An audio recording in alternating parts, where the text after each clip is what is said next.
And I'm passionate about this, you know, because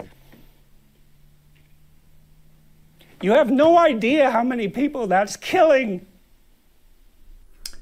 He's literally saying that climate activism is killing people. The truth is, oh, these fucking white people again. Oh my god, I can't fucking even do this. I'm doing this again, like explaining a 3-year-old what a fucking climate. I don't.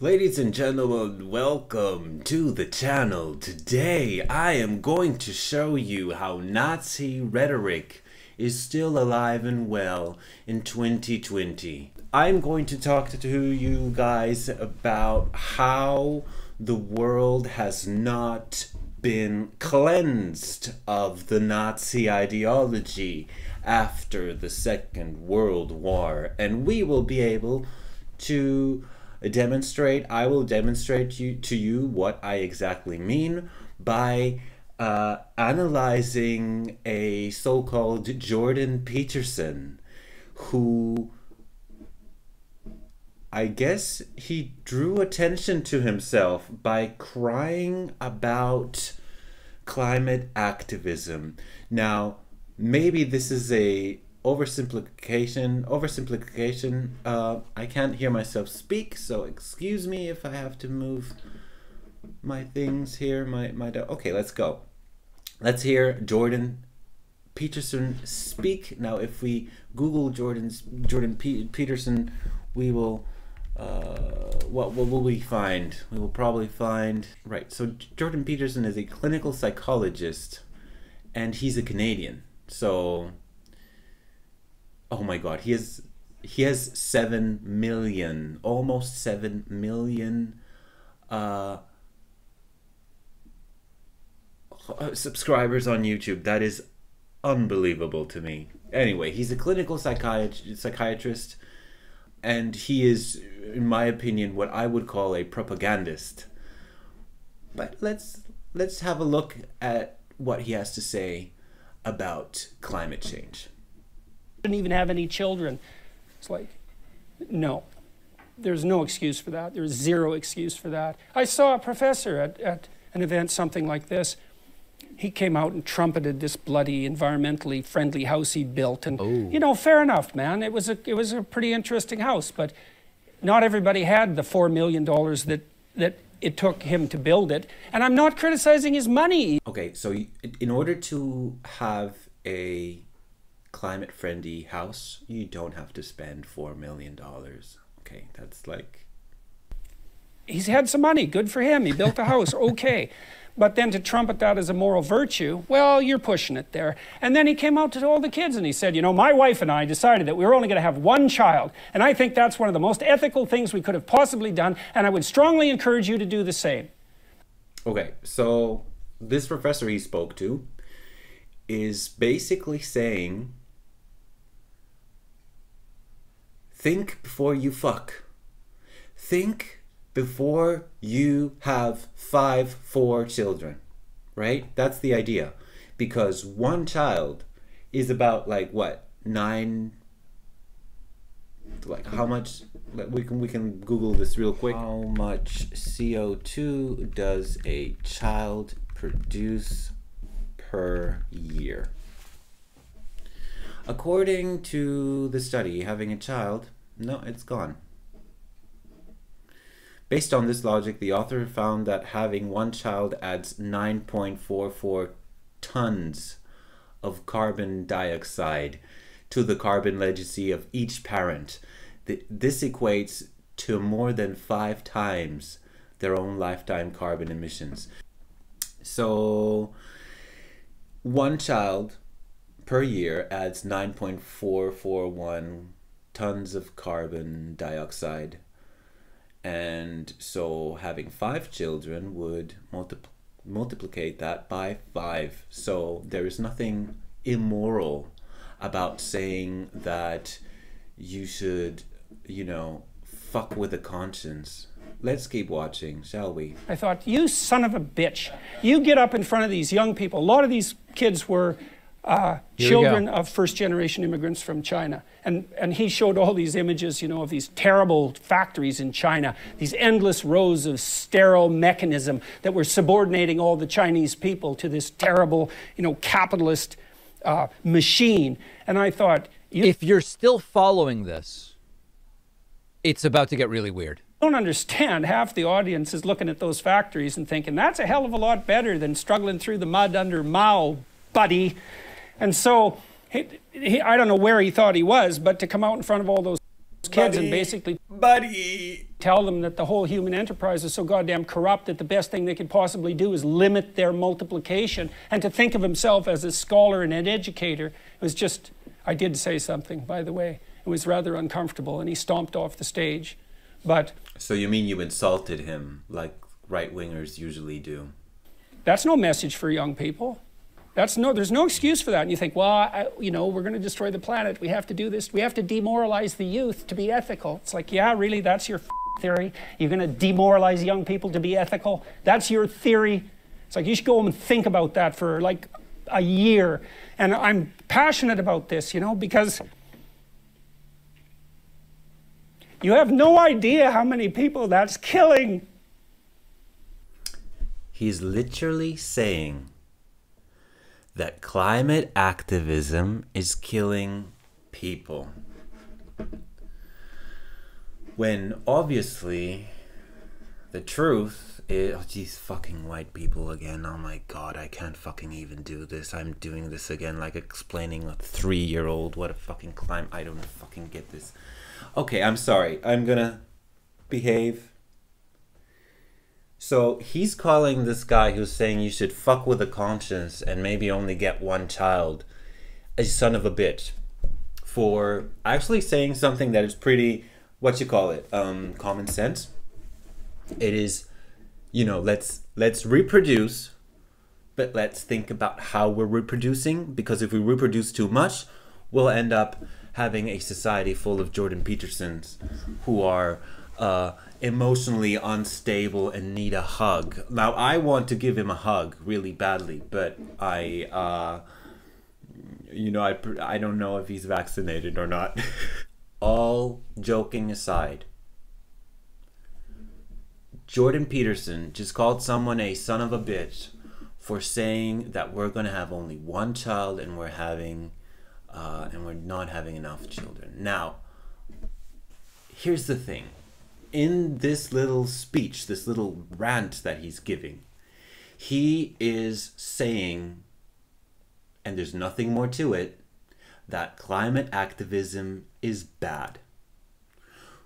We know that a lot of people, a lot of young people, are getting depressed over the inaction of politicians worldwide. They are getting severely depressed living on this planet. That is killing people. The inaction is killing people. People drowning, people losing their homes.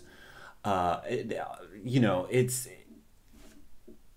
people. The fact that someone is crying over someone else saying something that has, you know, it's a valid point. But of course, right-wingers have to resort to insults into raising their points. You son of a bitch, how dare you say that we need to save the planet?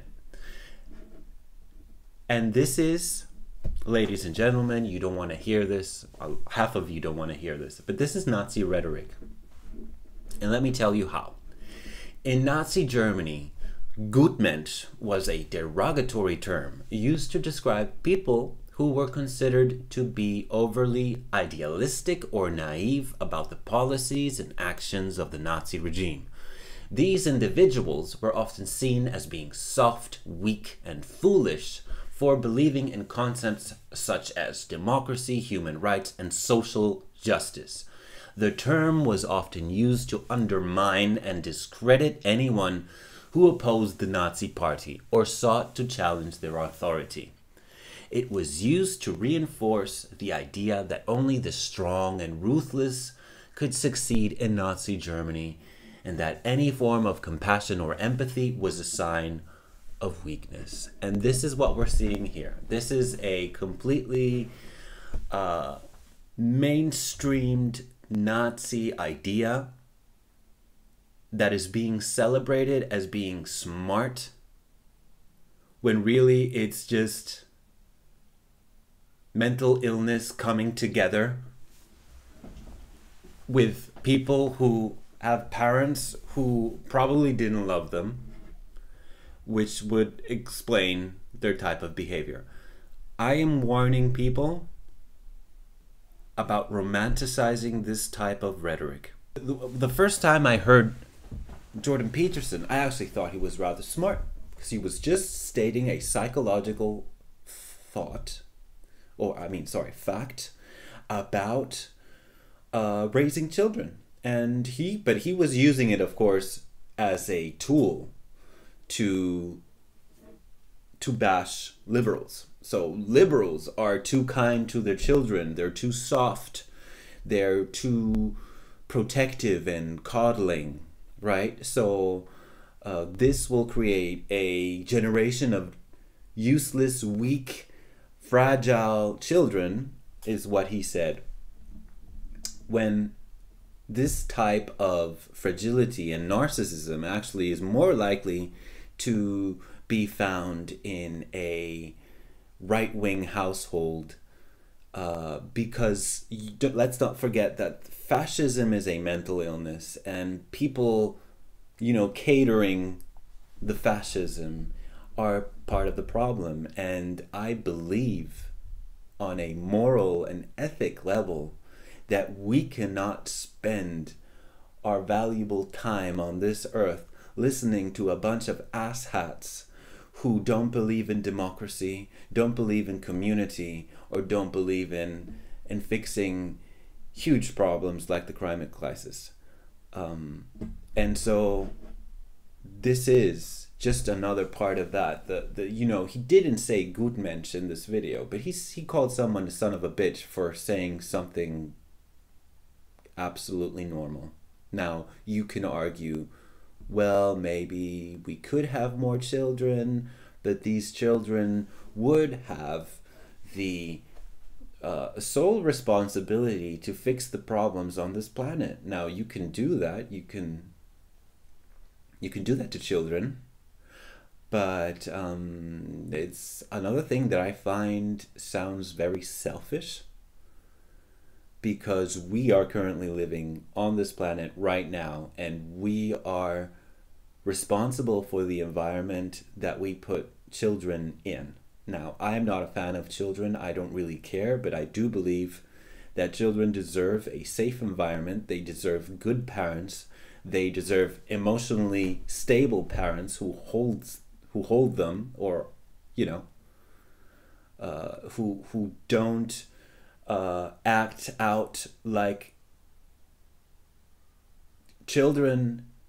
Nowadays need parents who act like parents, not parents who act like children that need their children to become their parents. And people, they like it's so crazy how many parents actually abuse their children to as like a personal psychiatrist, or a psychologist or a therapist, instead of actually being you know, a parent to your children. And so I think people who listen to Jordan Peterson are being fooled. I think this is gaslighting. We can keep going actually with this story. I will do this. Ads. This is a very strange series of events. Earlier in the day on Monday, Jordan Peterson attacked me. He subsequently went on to call a woman ugly and then announced he's quitting Twitter because it's all gotten too out of control. He's told his staff to change his password and not give him access to it. However, multiple tweets continued to be posted after that, presumably by his staff. So let's go kind of like point by point here, okay? So the first thing that happened is that Jordan Peterson posted about my video criticizing him. Jordan Peterson recently gave a talk during which he wept because young people are being told that there's a climate crisis. And Jordan Peterson didn't like my video, and he tweeted at me, he attacked me, and he said, quote, "I was speaking of the unacceptable demoralization of young people. I've seen it all over the world. And this cynical dismissal is all you can muster? How utterly pathetic, D. Pakman. How do you think endless apocalyptic catastrophizing affects children?"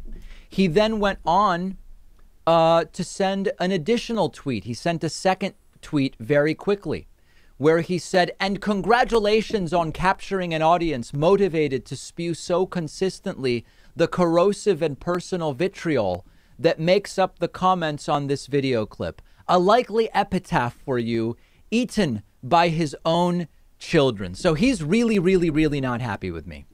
Now, as a reminder, the video he's referring to is Jordan Peterson Weeps Over Climate Activism. And in that video, I pointed out, we shouldn't be weeping that it's upsetting to kids to learn about what we're doing to the planet. We should be weeping over the fact that we're destroying the planet. And Jordan Peterson's perspective is, when you tell children and young people all of these terrible things that are going on, it's demoralizing to them. It's horrible. And he wept over it. And my point was, we have to be honest with people. And if we're bringing up a new generation who is, number one, going to deal with the consequences of climate change, and number two, be in a position, hopefully, to deal with it, we can't lie to them. We can't hide from them that this is what's happening on this planet. And anyway, he didn't like it. He thinks it's demoralizing to tell them that. So Jordan Peterson flipping out on me. All right, so this is the interesting thing, and this is my point exactly, that Jordan Peterson isn't saying you're demoralizing people and children, so let's find a solution. No, he's doubling down. He's saying, let's fuck around and have as many children as possible. Let's be as wasteful and egocentric and selfish as we can be.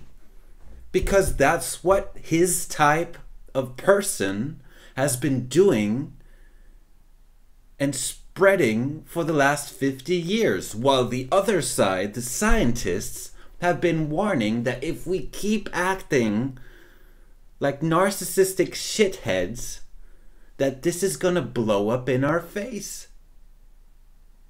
But he is doubling down. Let's destroy the planet. I mean, I understand that type of cynicism, but then, double down on that at least. You could say, well, instead of saving the planet, let's destroy it.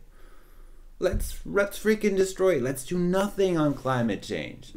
But see, this is what it is. This is what this right-wing bullshit is all about. It's all about wasting your time, saying absolutely nothing to help the issue. But, those tears are so, they're so humble and so progressive that this, and people listen to this guy and he's like, oh, he's so smart. Real men weep and cry.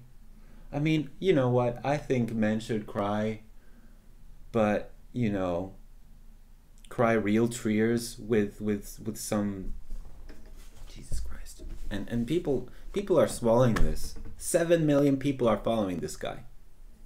How I will never know. But again, this type of thinking is completely backward. It has no good faith, no solutions. It's just whining over activism, which is, like I said before, a Nazi talking point. Do you want to listen to a Nazi? Go listen to a Nazi who hasn't understood anything. Sad world. Anyway, I hope everyone's having a great time. Leave a like and subscribe if you've enjoyed this. And, maybe you would like to be coached by someone else with and you know, Jordan Peterson, I hope someone holds him, gives him a hug, and I hope he gets better, because he's got a lot of people watching, and you know, gotta be a tough job also. Anyway, thanks all for watching. I hope you have a fantastic weekend. Love you guys. Bye.